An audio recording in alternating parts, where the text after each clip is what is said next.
Bisa Rusia dengan tegas menyatakan dukungannya terhadap Iran. Sementara itu, di tengah tekanan Amerika Serikat, Iran tegaskan negaranya tidak bisa didikte. Untuk membahasnya, sudah bersama kami pengamat Timur Tengah, Hasibullah Satrawi. Selamat siang, Pak Hasibullah. Selamat siang, Mas. Gimana kabarnya siang hari ini, Pak? Alhamdulillah sehat, Mas. Baik, Pak Hasibullah, kita langsung aja di mana kita tahu bahwa Amerika Serikat dan Iran ini hingga kini tidak mencapai kesepakatan, terutama terkait nuklir. Lantas bagaimana ke depannya? Apakah kesepakatan akan tercapai ini, Pak?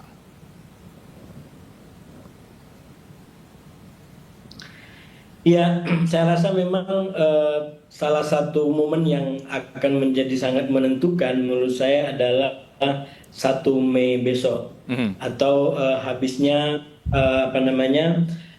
waktu yang diberikan oleh Undang-Undang Perang Amerika kepada Presiden Amerika dalam mengerahkan angkatan bersenjata, yaitu 60 hari. Nah, bahkan saya bilang sebenarnya perspektif waktu ini bisa kita gunakan untuk memahami ke belakang. Ke belakang dalam pengertian inilah yang menurut saya menjadi faktor kenapa banyak hal yang terjadi yang itu mengarah kepada diakhirinya perang pada batas kurang lebih 5-6 minggu dari perang ini dilakukan pada tanggal 28. Karena memang sekali lagi ada tekanan waktu bagi Donald Trump dalam menjalankan wewenangnya. Dan tentu sekali lagi dengan komposisi orang-orang Republik yang dominan di Kongres Amerika, tentu masih ada kemungkinan dia untuk mendapatkan dukungan atau perpanjangan gitu ya. Cuman saya melihat justru karena ini juga terkait dengan waktu pelaksanaan pemilu, maka tekanan waktu ini memiliki bobot ganda. Di satu sisi ada limitasi 60 hari, tapi di sisi lain secara politik ini justru yang paling menentukan, paling berat adalah pelaksanaan pemilu pada tanggal November nanti. Artinya Mas, kalau hanya murni secara hukum, menurut saya besok mungkin Mas dengan mudah bisa dilewati oleh Trump. Dia bisa dapat katakanlah perpanjangan dari Kongres gitu ya. Atau kalaupun tidak sesuai dengan Undang-Undang 73, dia bisa pakai Undang-Undang 2001 seperti yang digunakan untuk menyerang Afghanistan misalkan. Jadi justru secara legal menurut saya masih banyak ruang yang bisa digunakan oleh Trump. Tapi justru secara politik ini yang tekanan waktunya hampir sudah tidak mengenal kompromi. Karena kalaupun perangnya diperpanjang, nah sementara pola lapangan masih seperti sekarang, itu bisa semakin justru memperdalam kekalahan yang dialami oleh Amerika. Saya mengatakan sebagai kekalahan minimal dalam 2 konteks. Yang pertama adalah kekalahan secara politik dan kekalahan secara diplomasi. Kekalahan secara politik saya sampaikan itu terjadi kurang lebih di 10 hari pertama perang ini, yaitu ketika Iran berhasil memilih dan mengumumkan Mojtaba sebagai pengganti daripada Ali Khamenei. Bagi saya itu adalah kekalahan politik terbesar Trump dalam perang ini. Nah, kekalahan diplomasi terbesar terjadi kurang lebih di tanggal 21 April kemarin ketika Donald Trump memutuskan untuk memperpanjang gencatan senjata secara sepihak. Kenapa saya katakan ini sebagai kekalahan diplomasi? Karena sebelumnya Trump itu mengumbar katakanlah ultimatum, mengumbar neraka yang akan dibuka ke bumi Iran kalau dia tidak memenuhi apa yang diharapkan oleh Amerika, yaitu menyerah dan melepaskan program nuklir dan lain sebagainya. Tapi kita tahu Iran justru bersikukuh dengan syaratnya, yaitu agar buka blokade Hormuz, dan yang kedua adalah memperbaiki katakanlah perilaku Trump di depan media. Dan pada akhirnya kita tahu yang terjadi adalah justru bagaimana Trump memperpanjang perundingan ini secara sepihak. Itu sekali lagi bagi saya adalah sebuah kekalahan diplomasi, karena di satu sisi Amerika tidak dapat yang dia mau walaupun dia sudah menggunakan ultimatum maksimum, tapi di sisi lain justru Iran kayak semacam menentukan jalur perundingan. Dan itulah kemudian kalau kita lihat polanya, kalau kita bikin kurva gitu ya, maka semenjak tanggal 21 sebenarnya Iran itu dalam tanda kutip tambah menguasai jalur daripada peperangan dan perundingan ini. Misalkan hari ini yang terbaru itu Amerika menggunakan diksi meminta Iran untuk menyerah, tapi tidak ada lagi ultimatum dan hal-hal yang kasar lagi gitu ya. Tapi di sisi lain justru Amerika keluar dengan diksi yang pertama bahwa kalau blokade di perairannya belum dibuka, maka mereka mengancam akan menggunakan aksi militer yang belum pernah digunakan sebelumnya.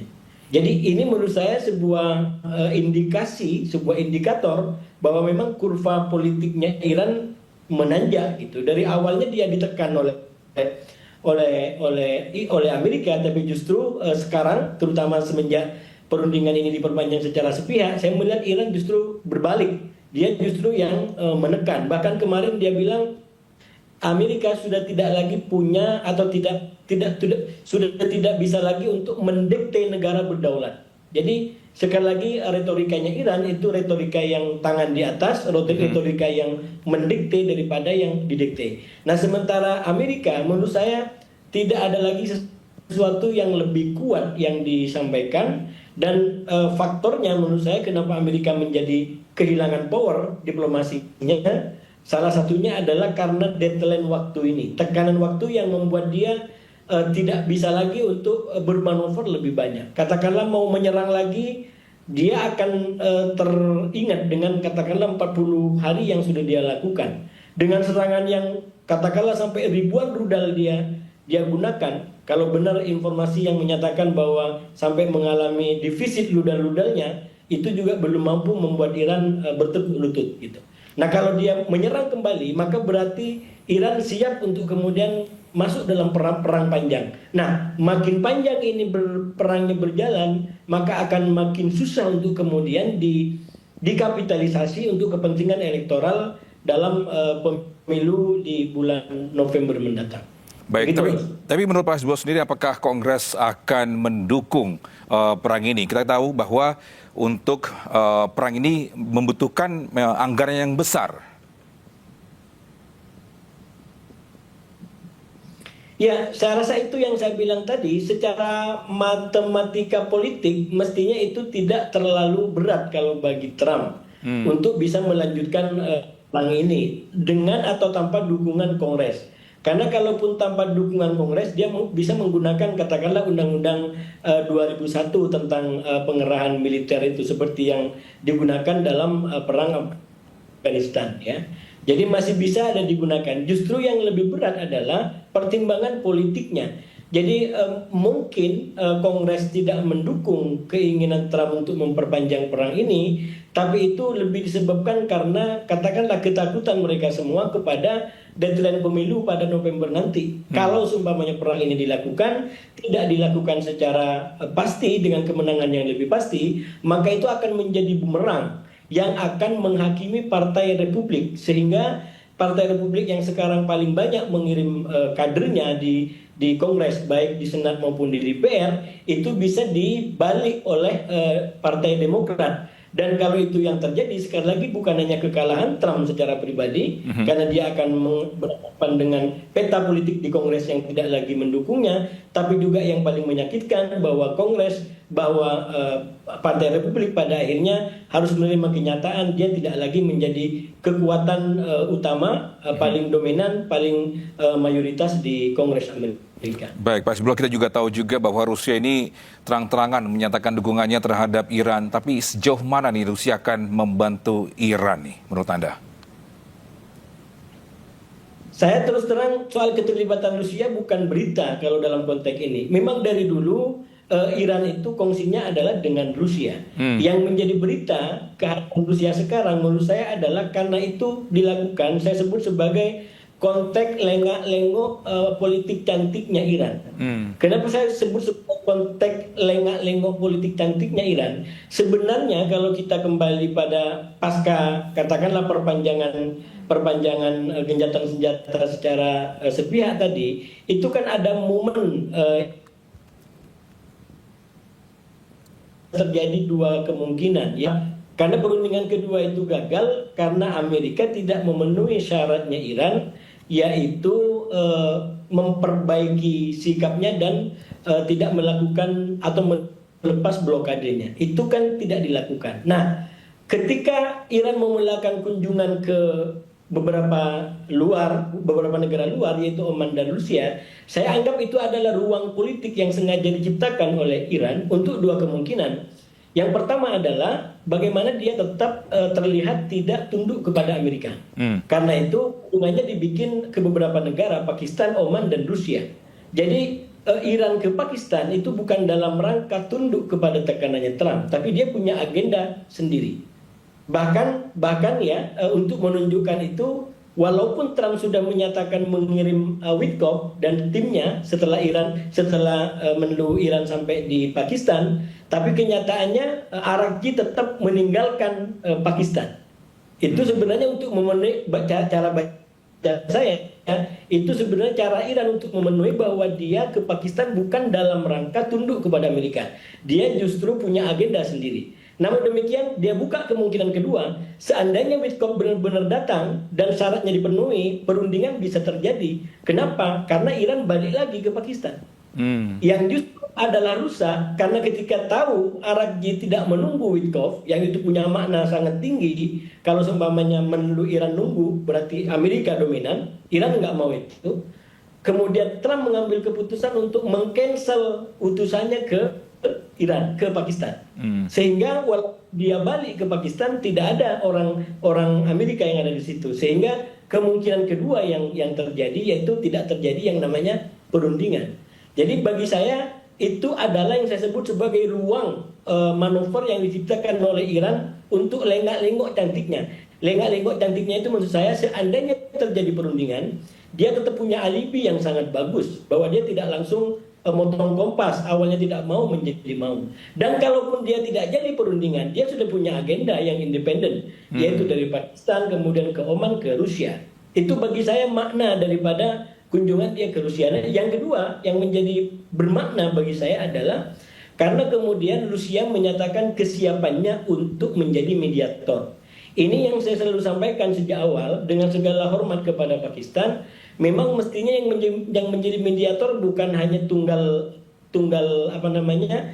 aktor di sini, tapi harus multi aktor gitu. Jadi bukan hanya Pakistan, tapi juga ada beberapa, misalkan katakanlah kayak Oman sendiri atau mungkin malah Turki, dan yang paling penting adanya satu negara yang minimal setara dengan Amerika sebagai negara punya power. Nah, itulah Rusia atau Cina.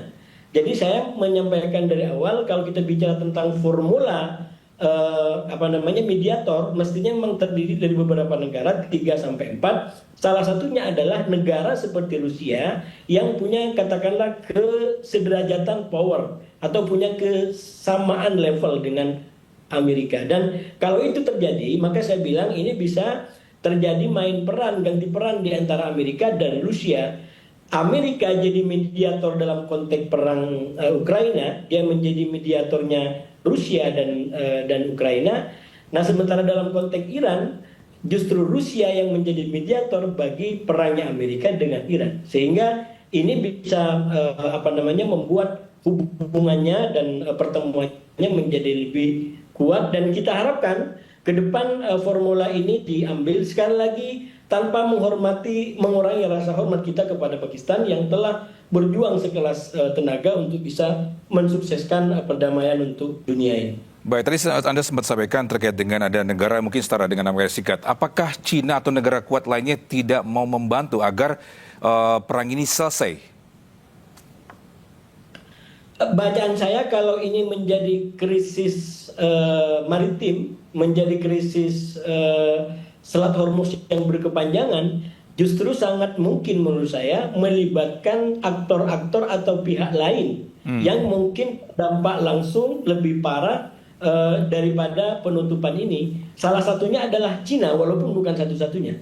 Cina kita lihat bagaimana dia sangat katakanlah terpengaruh atau tergantung kepada minyaknya Iran yang diberitakan sampai 80-90% dari minyak mentah Iran dibeli oleh Cina. Nah, sementara Cina juga sangat beruntung kepada minyak dari Hormuz ini. Artinya kalau krisis Hormuz berkelanjutan, yang nggak ada orang yang terus siap untuk gelap, apalagi sambil lapar-laparan, saya menduga akan bereaksi.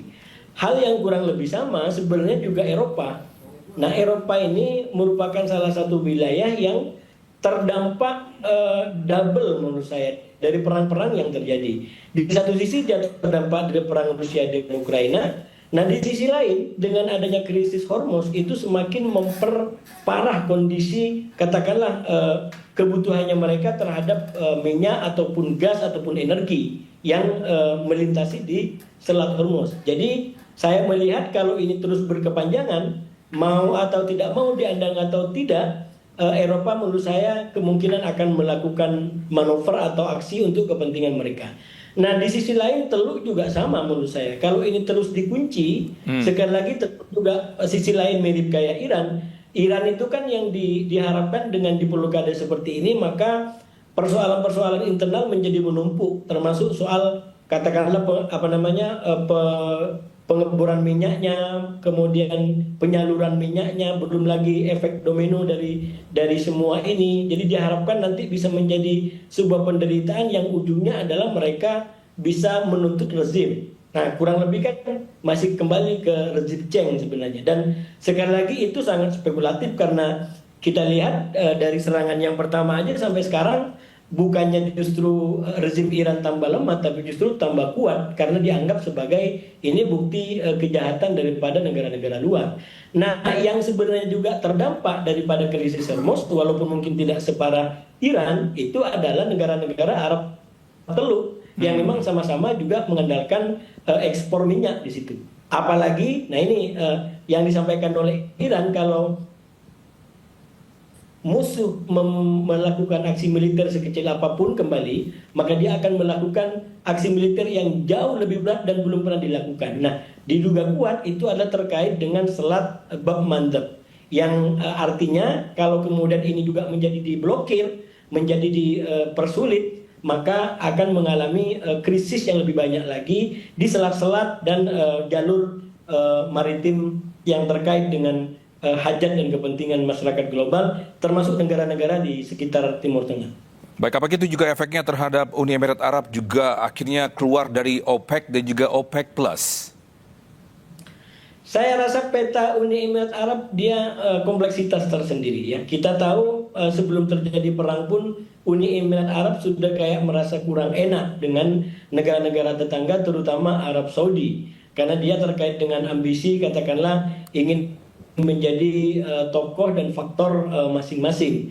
Sementara kalau di Arab Teluk ini kan kayak masih bersama-sama, termasuk di OPEC gitu ya. Nah, dengan dia keluar itu menurut saya memang dia ingin menjadi kayak semacam faktor tersendiri. Dia ingin menjadi sebuah kekuatan yang diperhitungkan tersendiri, walaupun sekali lagi kompleksitasnya memang lebih banyak. Misalkan ini di antara negara Arab Teluk yang kerjasama dengan Israel gitu ya, yang istilahnya jauh lebih terbuka dengan Israel. Jadi banyak opsi yang sebenarnya dimiliki oleh Uni Emirat Arab yang mungkin malah tidak dimiliki oleh negara-negara Arab yang lain. Termasuk misalkan kalau dia anggap terlalu sulit dengan negara-negara tetangga, lalu kemudian dia memperkuat kemitraannya dengan Israel misalkan. Sekali lagi ini bisa menjadi salah satu opsi. Kalau negara-negara lain kan belum, karena mereka belum punya kerjasama dengan Israel. Jadi katakanlah untuk sekalian ngambil momentum ini untuk menjadi kayak semacam loyalis utama Amerika, loyalis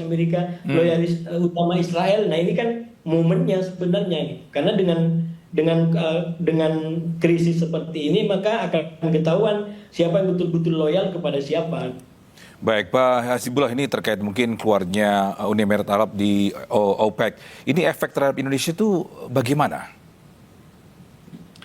Ya, sekali lagi kalau saya melihat Indonesia, mungkin ya kita terdampak dari kebutuhan kepada energi dan minyak, walaupun kita baca kebijakan pemerintah itu mereka udah mengantisipasi, termasuk dengan membeli minyak ke Amerika. Itu bagian daripada upaya-upayanya.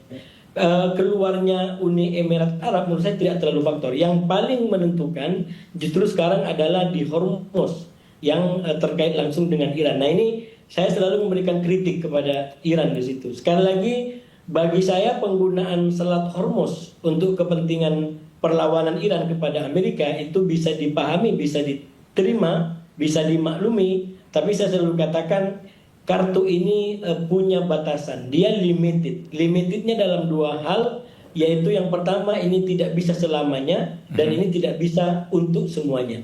Tidak bisa selamanya maksudnya apa? Kalau ke depan lalu kemudian Iran mau bikin ini ketentuan permanen, maka ini bukan hanya persoalan dengan Amerika, tapi juga negara-negara yang mungkin tidak ingin dipersulit apalagi bayar, padahal sebelumnya nggak ada pungutan yang diambil di situ.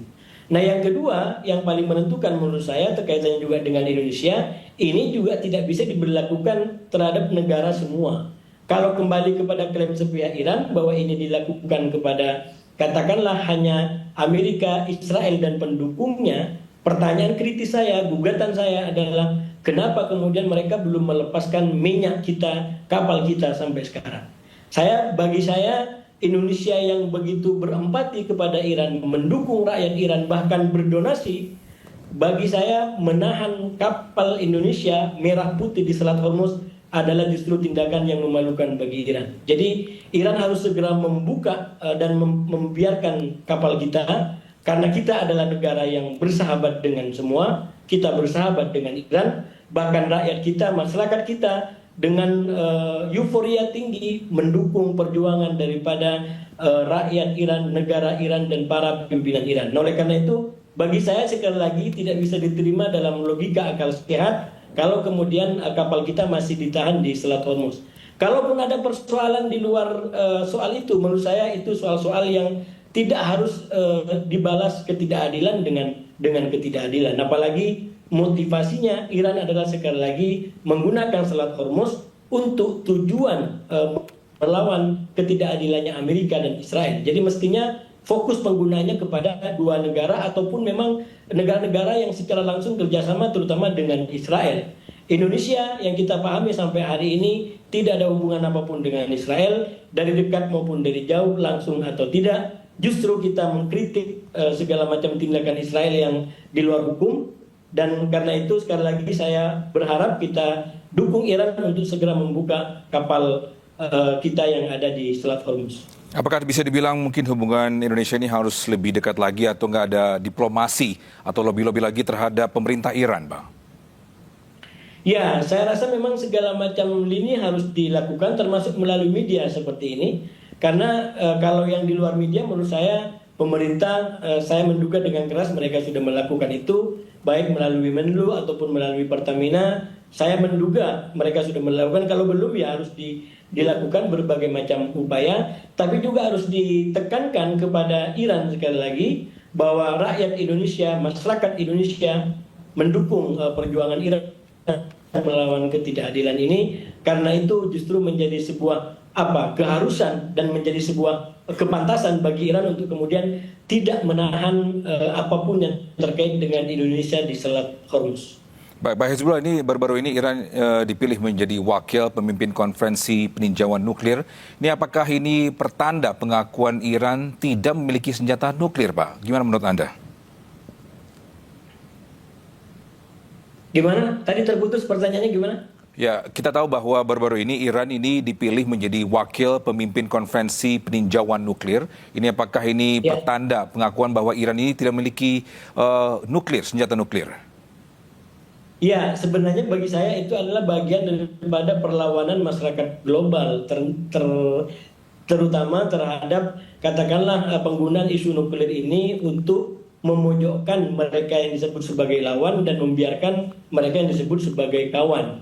Nah, sekali lagi ini bagi saya adalah bagian daripada perlawanan. Kan yang menjadi persoalan dari politik global saat ini, terutama yang sering dilakukan oleh Amerika dan juga Israel terutama, karena praktek double standard tadi. Jadi menurut saya ini adalah koreksi, dan menurut saya ke depan habis perang ini mestinya memang tercipta keadaan tatanan yang jauh lebih adil bagi semua. Negara manapun punya hak untuk mendukung negara manapun, termasuk Amerika mendukung Israel. Tapi kalau kemudian menjadi dukungan yang tanpa batas walaupun dia melakukan genosida seperti di Gaza, melakukan penghancuran sekarang di Libanon, melakukan aksi-aksi yang brutal, terus ingin melakukan perpanjangan perang, menurut saya kalau itu tidak dihentikan, itu justru tidak akan menjadi kabar baik bagi perdamaian global.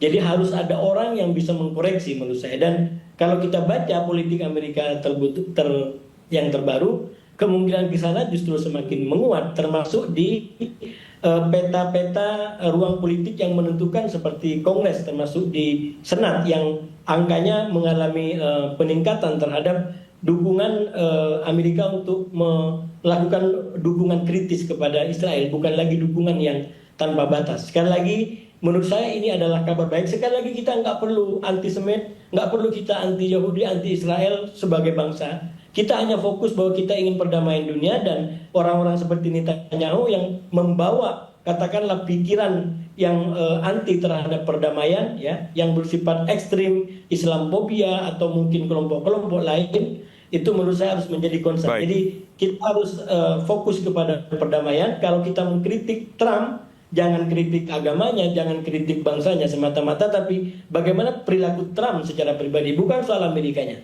Amerika sebagai bangsa, menurut saya nilainya kita juga banyak belajar, dan menurut saya kita bisa ketemu di situ. Tapi ketika ini menjadi sebuah kebijakan yang secara pribadi anti terhadap perdamaian, anti terhadap kemajmukan, kurang menghargai kedaulatan negara lain, kemerdekaan negara lain, menurut saya itu menjadi soal kita semua. Baik, terima kasih Pak Hasibullah Satrawi atas insight-nya dan juga update-nya selaku pengamat Timur Tengah. Salam sehat Bapak.